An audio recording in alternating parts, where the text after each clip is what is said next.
12월 셋째 주 주일 예배에 참석하신 우리 만민교회 성도 여러분, 생명의 빛 대신 예수 그리스도의 십자가의 능력과 권능과 부활의 능력으로 여러분들의 영혼이 날마다 일어나시기를, 그리고 여러분들의 육신의 병이 치료되시기를, 그리고 여러분들의 삶 속에 모든 인생의 문제가 해결되시며 예수님을 향한 열정이 다시 회복되기를 주님의 이름으로 축원합니다. 오늘 저는 12월 셋째 주일 성탄주일을 한 주 앞둔 여러분에게 어떤 말씀을 전할까 하면서 고민하다가 아름다운 소식이라는 말씀의 제목으로 은혜를 나누고자 합니다. 우리 예수님은 이 땅에 오셔서 아름다운 소식, 아름다운 일을 하신 예수님의 사역을 우리 잠시 나누면서 오늘 은혜의 시간을 갖도록 하겠습니다. 오늘 우리가 읽은 본문의 말씀 누가복음 4장 18절에서 19절 말씀에 보면 예수님의 그 말씀은 누가복음이 기록한 이 말씀, 그런데 이 누가복음을 기록한 이 말씀은 벌써 어떤 선지자가 600년 전에 이 예언의 말씀을 벌써 해놨습니다, 여러분. 자, 우리가 예수님이 오늘 회당에서 이제 안식일에 사람들에게 하나님 말씀을 가르치십니다. 그리고 그 말씀을 풀어서 해석해 주십니다. 그런데 예수님이 오늘 회당에서 말씀을 가르치실 때에 성경을 읽을 때 예수님의 임의로 이사야 말씀을 강론하는 것이 아닙니다. 거기에서 표준대로 읽게 하는 대로 읽는 예수님의 모습을 볼 수가 있어요. 그러면 오늘 그거를 16절에서 17절에 말씀하고 있어요. 자, 우리가 한번 읽어볼까요? 자, 띄워주실래요? 자, 읽어봅니다. 시작. 예수께서 그 자라나신 곳 나사렛에 이르사 안식일에 늘 하시던 대로 회당에 들어가사 성경을 읽으려고 서심해 선지자 이사야의 글을 들이거늘 책을 펴서 이렇게 기록된 데를 찾으시니 곧 어디를 읽게 하셨습니까? 거기에 보면 18절 띄워주세요. 자, 시작. 주의 성령이. 자, 거기까지만 읽겠습니다. 자, 주의 성령이. 근데 주를 보면 좋은 성경은 관주가 붙었습니다. 미움이라는 관주가 붙었어요. 그 미움에 여러분들 성경을 한번 보세요. 관주 붙었나요? 네, 붙었죠. 안 붙은 성경은 집에다가 고이 모셔놓고 다른 성경을 사세요. 자, 미움을 보면 뭐라고 써 있습니까? 이사야 61장 1절 이하. 그러면 이 성경은 이사야 61장을 인용했다라는 말씀이에요. 그러면 우리가 이사야 61장 1절에서 3절 말씀은 어떤 말씀을 기록해놨는지 우리가 한번 읽어보도록 하겠습니다. 자, 읽어볼까요? 읽습니다. 시작. 주 여호와의 영이 내게 내리셨으니 이는 여호와께서 내게 기름을 부으사 가난한 자에게 아름다운 소식을 전하게 하려 하심이라. 를 보내사 마음이 상한 자를 고치며 포로된 자에게 자유를, 갇힌 자에게 노임을 선포하며 여호와의 은혜의 해와 우리 하나님의 보복의 날을 선포하여 모든 슬픈 자를 위로하되 무릇 시온에서 슬퍼하는 자에게 화관을 주어 그 죄를 대신하며 기쁨의 기름으로 그 슬픔을 대신하며 찬송의 옷으로 그 근심을 대신하시고 그들이 의의 나무 곧 여호와께서 심으신 그 영광을 나타낼 자라 일컬음을 받게 하려 하심이라. 아멘. 자, 예수님은 그냥 본인이 하고 싶은 대로의 사역이 아닙니다. 예수님은 때가 되어서 오셨고 예수님은 벌써 600년 전에 이사야라는 선지자가 예수님이 이 땅에 오셔서 어떤 일을 하실 건지 그 일을 벌써 예언했습니다. 예수님이 오셔서 어떤 일을 하실 거라고 성경은 말하고 있어요. 아름다운 소식, 아름다운 일을 하실 거다라고 말씀하고 있어요, 여러분. 할렐루야. 그래서 갇힌 자에게, 눈먼 자에게, 병든 자를 예수님이 어떻게 하실 건지를 말씀해 주고 있어요. 자, 구약의 마지막 선지자가 누구입니까? 말라기요? 정확히는 누구예요? 세례 요한이에요. 자, 우리는 세례 요한은 예수님과 동시대에 사는 사람이지만 예수님보다 6개월 먼저 태어났지만 구약의 사람과 신약의 예수님을 연결해 주는, 예수님을 소개해 주는, 정확히 말하면 구약의 사람이에요. 그래서 이 세례 요한은 예수님의 사역을 어떻게 해요? 소개해 줍니다. 그래서 이 세례 요한의 사역을 우리가 보면 예수님의 사역하고 정말로 다르다라는 것을 알 수가 있어요. 그러면 세례 요한의 사역을 우리가 한번 잠시 살펴볼게요, 여러분. 자, 누가복음 3장 7절에서 8절 말씀이에요. 자, 읽어보겠습니다. 시작. 요한이 세례 받으러 나아오는 무리에게 이르되 독사의 자식들아 누가 너희에게 일러 장차 올 진노를 피하러 하더냐. 그러므로 회개에 합당한 열매를 맺고 속으로 아브라함이 우리 조상이라 말하지 말라. 내가 너희에게 이르노니 하나님이 능히 이 돌들로도 아브라함의 자손이 되게 하시리라. 아멘. 자, 세례 요한의 사역은 어떻습니까? 예수님하고 거의 동시대의 사역자지만 예수님보다 6개월 먼저 태어났지만 이도 구약의 사역자예요. 구약의 선지자예요. 그런데 세례 요한이 광야로 세례를 받으러 온 유대인들에게 뭐라고 얘기합니까? 이 독사의 새끼들아, 이 독사의 자식들아, 회개하라. 회개하지 않으면 너희는 멸망할 것이다. 하나님이 얼마나 능력 있는 하나님인 줄 아느냐? 너희들이 회개에 합당한 열매를 맺지 않으면 이 돌들을 아브라함의 자손으로 다 만들어서 구원시킬 수 있는 분이 바로 하나님이다. 그러니 너희가 뭐하라? 회개하라. 자, 예수님의 사역과 세례 요한의 사역은 여러분 정말로 달라요. 세례 요한의 사역은 여러분 무섭습니다. 회개하지 않으면 뭐가 임해요? 하나님의 진노가 임해요. 회개하지 않으면 여러분 멸망이 임해요. 그리고 예수님의 사역하고는 정반대예요, 여러분. 이 독사의 자식들아, 마귀 새끼들아 라고 얘기하고 있어요, 세례 요한은. 그럼에도 불구하고 이 유대인들은 그 광야, 체감온도 65도나 되는 그 뜨거운 광야에 그들은 세례를 받으러 나갔고 줄 서서, 긴 줄 서서 세례를 받으면서 세례 요한의 설교를 기쁨으로 달게 받습니다. 그러면 우리 예수님의 사역은 어떨까요, 여러분? 예수님의 사역은 여러분 세례 요한의 사역하고는 다르다라는 거예요. 예수님은 어떤 사역입니까? 예수님의 마음. 오늘 여러분들과 저는 예수님의 그 마음을 헤아리기를 소망합니다. 할렐루야. 예수님은 마가복음 2장 1절에서 12절 말씀해 보면 예수님께서 구원의 날에 은혜의 때 병을 고치고 고통받는 사람들, 그리고 죄로 인하여서 그 죄에 묶여 있는 사람들, 그리고 죄로 인하여서 참된 안식을 누리지 못하는 그들을 위해서 예수님은 구원의 큰 은혜를 베풀어 주신 예수님의 모습을 보게 됩니다. 그리고 그들을 치료하십니다. 자유함을 주십니다. 상한 영혼을 고쳐주십니다. 할렐루야. 자, 그것을 잘 표현한 것이 아까 여러분에게 말씀드린 마가복음 2장 1절에서 11절 말씀이에요, 여러분. 예수님의 주된 사역은 나사렛이고 갈릴리예요, 여러분. 그런데 예수님이 가버나움에 오셨다는 소식이 들립니다.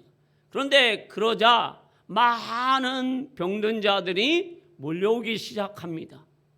그래서 인산인해를 이루고 예수님이 계시는 그 집이 틈이 보이지 않습니다. 가득 차서 사람이 움직일 수 없을 만큼 가득 찼습니다. 그런데 그때에 예수님이 오셨다는 소식에 어느 중풍병자가 그 예수님을 만나러 가고 싶습니다. 그런데 이 중풍병자는 병이 너무 깊어서 걸을 수가 없습니다. 그런데 평소에 다른 사람에게 선을 많이 베풀었던 것 같아요. 그래서 친구 4명이 들것에 이 친구를 데리고 예수님께 갑니다. 그런데 예수님께 갔지만 사람이 너무 많아서 뭘 합니까? 들어갈 수가 없습니다. 그래서 이 친구 넷이 포기하지 않고 지붕으로 올라가서 지붕을 뚫고 예수님이 계시는 그곳에 친구를 내립니다. 그때 예수님은 그들의 모습을 보고 예수님은 무엇라고 말씀하십니까? 자, 5절 말씀을 한번 읽어보겠습니다. 자, 2장 5절 말씀 읽어봅니다. 시작. 예수께서 그들의 믿음을 보시고 중풍병자에게 이르시되 작은 자야 내 죄 사함을 받았느니라 하시니. 아멘. 자, 이거를 여러분 세례 요한이 예수님으로 빙의가 됐다. 그러면 어떻게 할까요? 이 독사의 새끼야, 네가 죄지어서 뭐가 걸렸다라고 하실까요?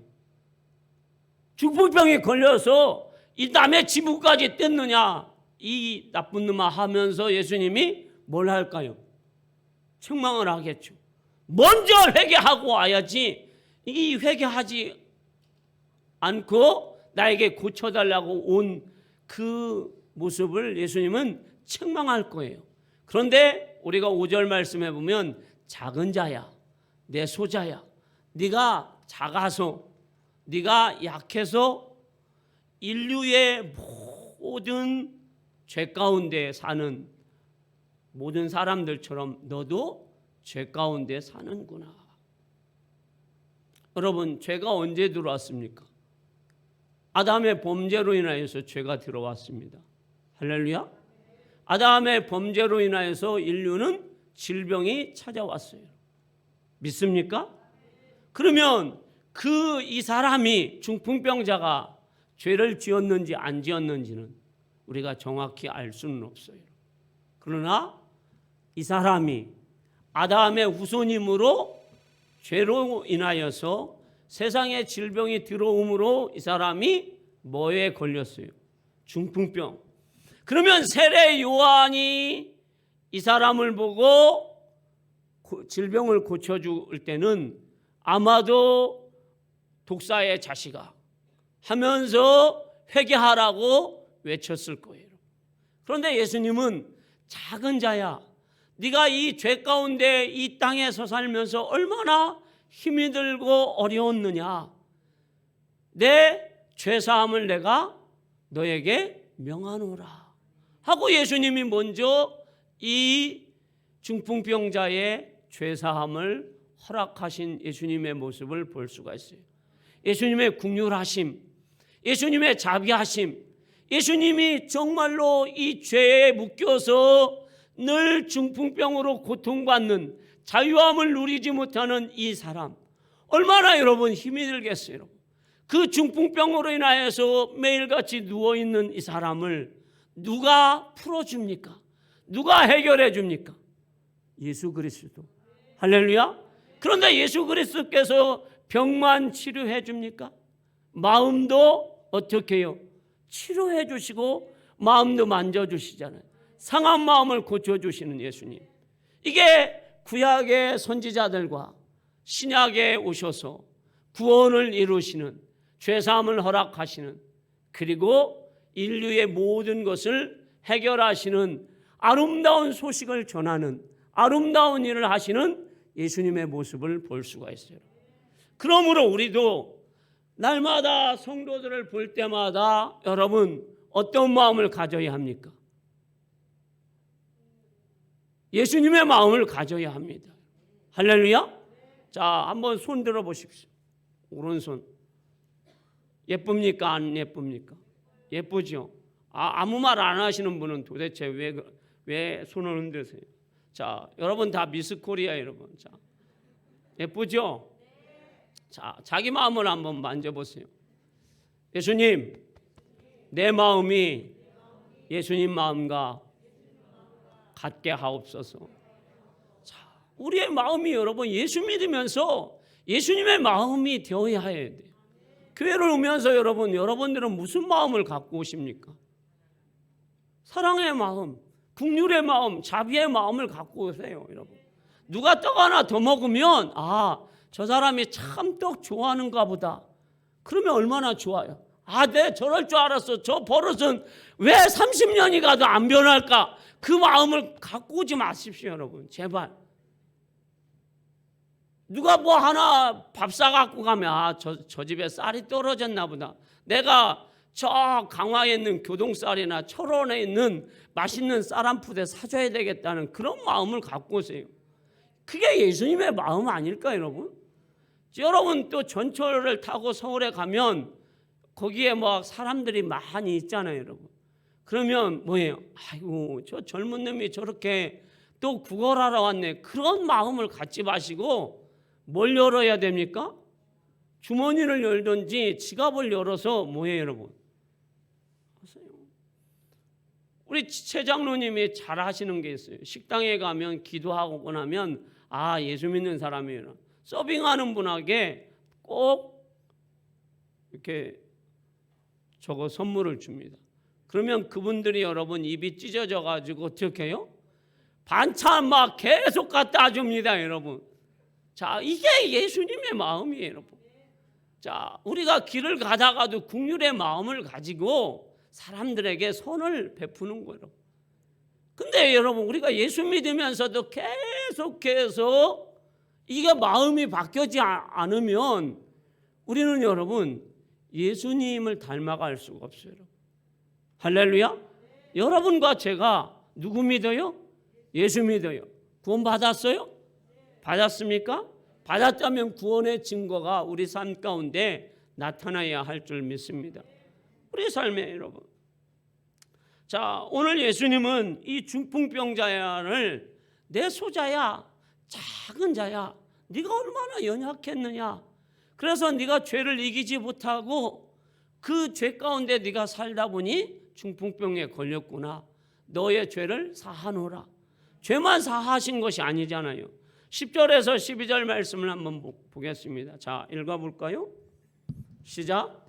그러나 인자가 땅에서 죄를 사하는 권세가 있는 줄을 너희로 알게 하려 하노라. 19. 중풍병자에게 말씀하시되 내가 내게 이르노니 일어나 내 상을 가지고 집으로 가라 하시니 그가 일어나 곧 상을 가지고 모든 사람 앞에서 나가거늘 그들이 다 놀라 하나님께 영광을 돌리며 이르되 우리가 이런 일을 도무지 보지 못하였다 하더라. 아멘. 자, 유대인들은 늘 나병이나 중풍병이나 소경이 되면 다 자신들의 죄나 부모의 죄로 인하여서 저들이 고통받는다고 생각해요. 그래서 그들은 하나님을 믿으면서 긍휼의 마음이 없어요, 여러분. 왜? 죄 때문에 그렇다고 생각해요, 여러분. 긍휼의 마음이 없어요, 여러분. 그러니까 미워하는 거예요, 여러분. 그런데 예수님은 그 마음을 지금 유대인들의 마음을 깨트리시는 거예요. 너희의 마음이 이게 부서져야 한다. 그래서 소자야, 작은 자야 하면서 그 작은 자의 뭘 먼저 해결해 주세요?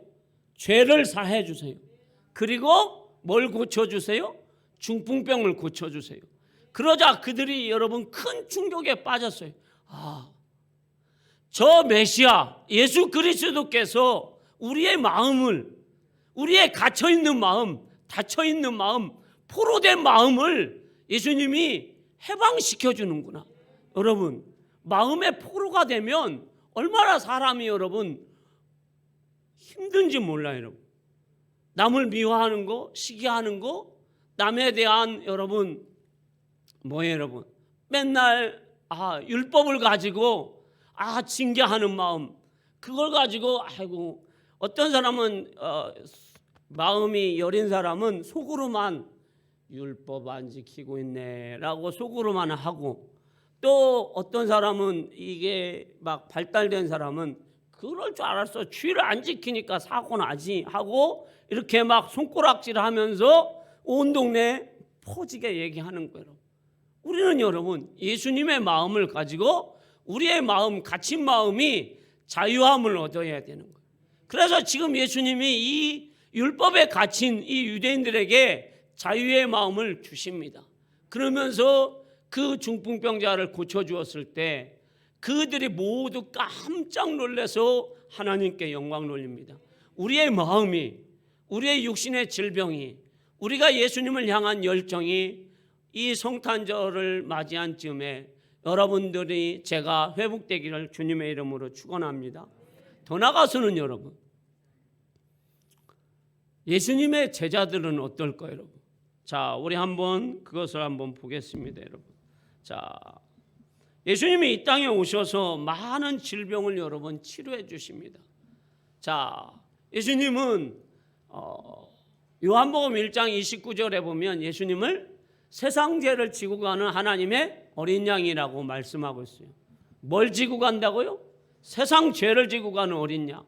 죄를 지고 가서 우리의 죄를 다 예수님이 해결하셨어요. 2장에 보면 예수님이 가나 혼인잔치에 문제가 생겼을 때 예수님이 문제를 해결해 주십니다. 할렐루야. 자, 3장에 보면 니고데모라는 사람이 구원에 고민을 할 때 예수님이 물과 성령으로 거듭나야 된다고 해서 그 니고데모의 문제를 해결해 주십니다. 4장에 보면 여러분 뭐예요, 여러분? 사건이 유명한 저 사마리아 여자가 여러분 6번째 남자하고 사는데 늘 6번째 남자에게 버림받을까 전전긍긍합니다. 인생에 여러분 고통 가운데 있습니다. 그 여인에게 찾아가서 예수님은 어떻게 해요? 문제를 해결해 주셨어요. 할렐루야. 5장에 가보면 여러분 38년 된 환자가 베데스 연못에 여러분 누워 있어요, 여러분. 그런데 이 사람은 인생 자체가 남에게 뭘 해준 게 없나 봐요, 여러분. 누구한테 도움을 구해도 연못에 넣어주는 사람이 있다고 합니까? 없다고 합니까? 너무 인생을 잘못 살았나 봅니다. 그래 넣어주는 사람도 없어서 38년 동안 뭐 하고 있어요, 여러분? 누워 있어요, 여러분. 그런데 예수님이 고쳐줍니까? 안 고쳐줍니까? 고쳐주잖아요. 그러면 만약에 예수님이 세례 요한의 빙의로 됐다면 38년 된 환자에게 뭐라고 말씀할까요? 이 뭐라고 했또? 독사의 새끼라 자식아 하고 빙의되어서 세례 요한이 소리 지르면서 회개해야지 무슨 베데스 연못에 들어갈 준비만 하느냐고 소리치고 호통치고 할 것 아니에요, 여러분? 그런데 여러분 예수님은 그 환자도 고치십니다. 그리고 6장에서는 그 많은 5천 명을 예수님은 다 먹이셔요, 여러분.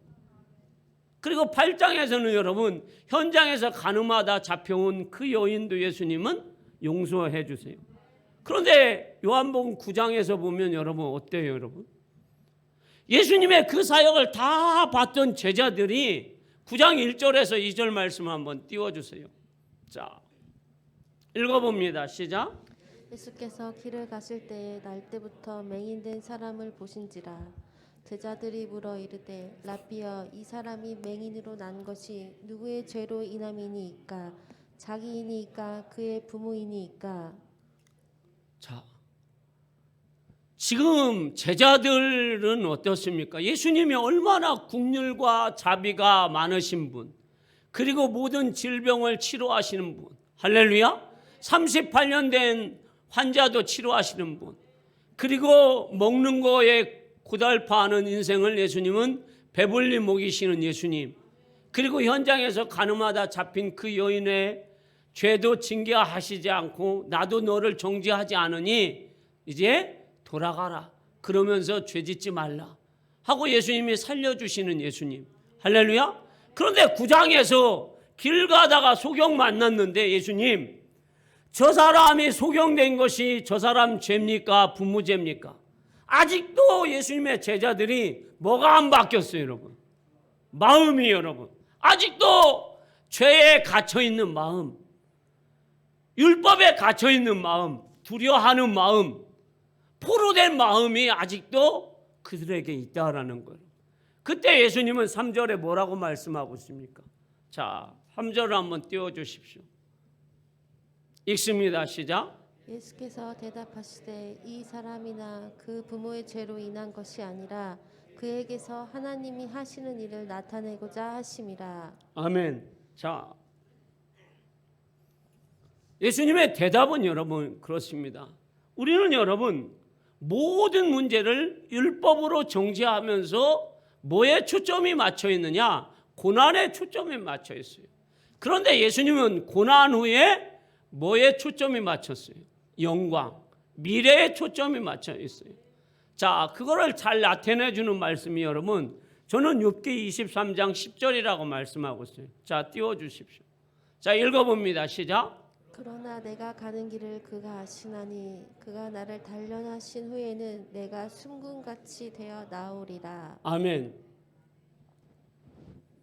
우리는 금이 되려면 뭘 받아야 합니까? 연단을 받아야 돼요.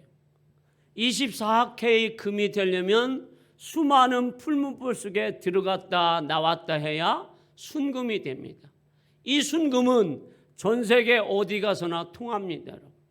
그러나 14K나 18K는 순금이 아니라 값도 없고 어디 가서도 돋보기 같은 막 이렇게 해가지고 이거 진짜인지 가짜인지 구별을 해야 됩니다. 그래서 값이 나가요, 안 나가요? 살 때는 너무 비싸요, 여러분. 커플링 할 때 18K 하지 마십시오. 그거 해봤자 뭐예요? 팔을 때에 똥값이에요. 그래도 커플링 하려면 24K는 해줘야 돼요. 그래 어디 가서 돈 없을 때 빼가지고 팔 수 있어요. 요즘 금값 비싸더라고요. 자, 그런데 우리는 늘 생각하기에 뭐에 초점이 맞춰 있어요? 고난. 왜 하나님이 나를 이렇게 단련할까? 왜 하나님이 나를 이렇게 고통 속에 넣을까? 그런데 하나님은 우리에게 뭐라고 말씀하고 있습니까? 그 단련 속에 너가 뭐가 될 것이다 말씀하고 있어요. 순금이 될 것이다 라고 말씀하고 있는 거예요. 할렐루야. 자, 이 바리새인과 서기관과 유대인들은 그리고 예수님의 제자들은 이 소경이 죄로 인하여서 소경이 됐다라고 율법으로 계속 정죄하고 있습니다. 고난만 계속하고 있습니다. 그러나 그 사람은 결과적으로는 그로 인하여서 어떠한 일이 벌어졌습니까, 여러분? 자, 5절에서 7절 말씀을 한번 보겠습니다. 읽습니다. 시작. 내가 세상에 있는 동안에는 세상의 빛이로라. 이 말씀을 하시고 땅에 침을 뱉어 진흙을 이겨 그의 눈에 바르시고 이르시되 실로암 못에 가서 씻으라 하시니 실로암은 번역하면 보냄을 받았다는 뜻이라. 이에 가서 씻고 밝은 눈으로 왔더라. 아멘. 이 소경은 소경으로 인하여서 누구를 만나게 됩니까? 예수님을 만나게 됩니다. 그래서 예수님을 만나고 눈이 띄어졌습니다. 그런데 이 눈 뜬 것으로 인하여서 유대인들은 서기관과 바리새인은 그의 부모를 출교시키려고 하고 그를 뭐 하려고 합니까? 죽이려고 합니다. 그런데 이 사람은 나는 예수를 믿노라. 나는 이분을 하나님의 아들로 믿노라. 나는 이분을 메시아로 내 마음에 영접하노라. 할렐루야. 이 사람의 고난이 여러분 고난으로 끝났나요? 고난 후에 뭐가 되었어요? 고난이 이 사람은 예수님을 만나는 디딤돌이 되었어요. 고난 후에 이 사람은 디딤돌이 구원의 은혜, 영원한 영생을 얻는 은혜가 되었어요. 여러분. 할렐루야. 이것이 바로 우리의 고난이에요. 이것이 우리의 인생이에요, 여러분. 그런데 우리는 늘 고난만 생각해요, 여러분. 그러나 고난 후에 우리 주님은 그 고난에 머물게 하지 않습니다. 그것이 우리 예수님이 우리에게 주시는 아름다운 소식이에요. 아름다운 일을 하시는 예수님이에요. 오늘 예화 짧은 거 하나만 하고 설교 마칩니다. 세계적인 지휘자 토스카니는 눈이 안 보이는 사람이에요. 그런데 이 사람은 본래 제1 바이올 연주자예요, 여러분. 그래서 눈이 안 보이니까 다른 사람들은 자기 파트만 악보를 늘 보고 지휘자가 딱 신호를 하면 자기 파트 때에만 연주를 하면 되는 거예요. 그런데 이 사람은, 토스카니는 눈이 안 보이니까 처음부터 끝까지 악보를 다 뭐 해야 돼요?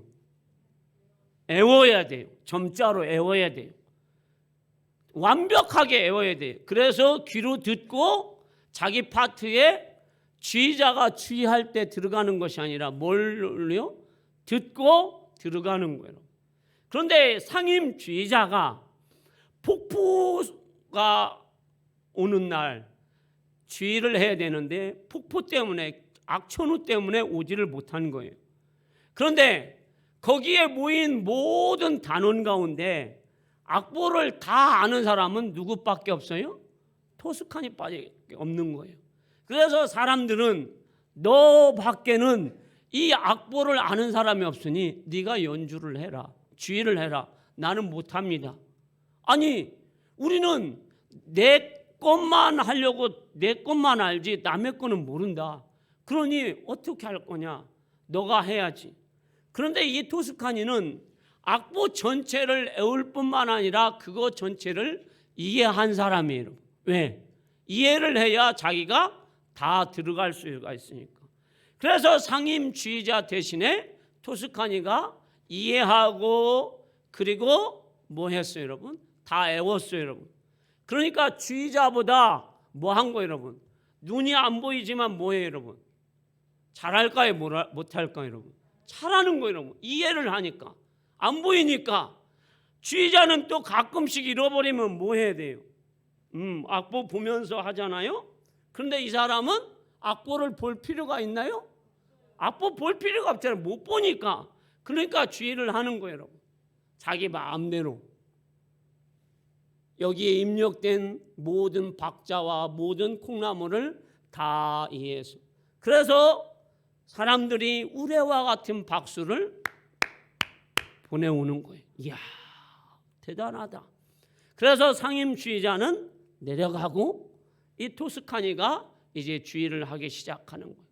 그래서 토스카니는 세계적인 지휘자가 되었어요. 그러면 토스카니의 시력이 안 보이는 시력 때문에 여러분, 그는 고난이, 그게 계속 고난에 머물렀나요? 아니죠. 그 고난 때문에 그는 유명한 세계적인 뭐가 되었어요? 지휘자가 된 거예요. 우리의 여러분, 기독교의 사상은 늘 뭐예요, 여러분? 현재만을 보는 우리가 되어서는 안 돼요.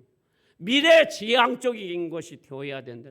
현재 우리가 고통 가운데 있다고 할지라도 하나님은 왜 우리에게 이런 일을, 왜 우리 기관에, 또 우리 삶에, 우리 가정에 왜 이러한 일을 주셨을까 하고 그 고난만 바라보면 우리는 지치고 힘들어서 못 삽니다. 그러나 하나님이 이거를 통해서 하나님이 나에게 어떤 미래를 주실까? 나에게 하나님은 이거를 단련시켜서 어떤 순금으로 만들어 주실까? 그것을 바라보면서 나가는 우리의 마음이 갇힌 것이 아니라 자유함을 누리는 우리 예수님과 같은 마음을 여러분들이 소유하시기를 주님의 이름으로 축원합니다. 오늘 예수님은 우리에게 오셔서 어떤 소식을 전합니까?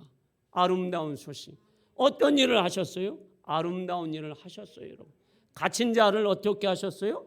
풀어주셨어요. 병든 자를 고쳐주셨어요.